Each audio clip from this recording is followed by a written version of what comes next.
Well, turning now to Clackamas County, where this week leaders celebrated a new chapter in the fight against homelessness, a brand new transitional shelter pod called Clackamas Village.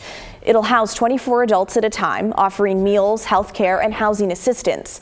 It cost $4.8 million to develop, and it was funded through Metro's Supportive Housing Services tax dollars. You can see that our work isn't done. We have a lot more work to do. It's really important that we're using our resources as effectively as we can. 24 beds, I agree, it doesn't sound like a big number, but just remember this is a transition. So as 24 eventually leave, 24 more are coming in. Well, the hope is to have people start moving in by the 1st of June. And that announcement this week comes at the same time the county is getting new data on homelessness from the 2025 point-in-time count. That count is a snapshot of one night to try and get a better idea of how many homeless people are in the county. 568 people were counted back on January 22nd. These point-in-time numbers have long been seen as undercounts, but it does help track things over time. The 568 people counted this year is up from 2023, but about half of what was counted back in 2019. Meanwhile, in Washington County, the latest point-in-time data shows 940 people experiencing homelessness. That's the top line on this graph. But notably, that next line down shows over 700 of those people were staying in an emergency shelter at the time of the count back in January.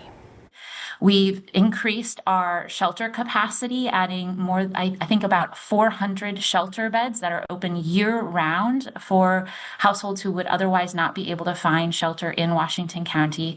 And we've substantially increased our housing solutions and housing options. So actually we have 4,000 people who are sleeping in their home tonight because of rent assistance that's paid for through the Supportive Housing Services measure, who were previously homeless before those rent assistance resources.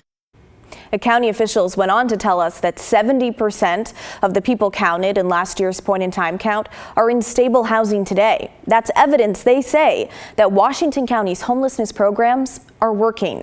Now, one of the not-so-great pieces of data to come out of this latest report is that the majority of the 940 people counted this year reported that it's their first time experiencing homelessness.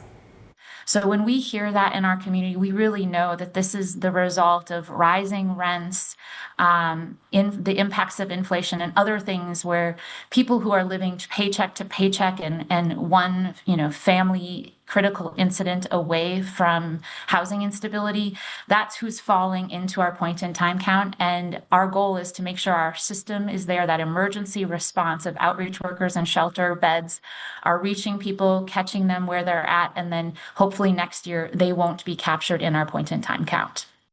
It is also worth noting that Multnomah County has not released its 2025 point-in-time count, but the county's Homeless Services Department has this new dashboard showing the number of people experiencing homelessness. Now, this is seen as more accurate than the point-in-time count. More than 15,000 people were homeless in Multnomah County as of March, with more than 7,000 of them unsheltered.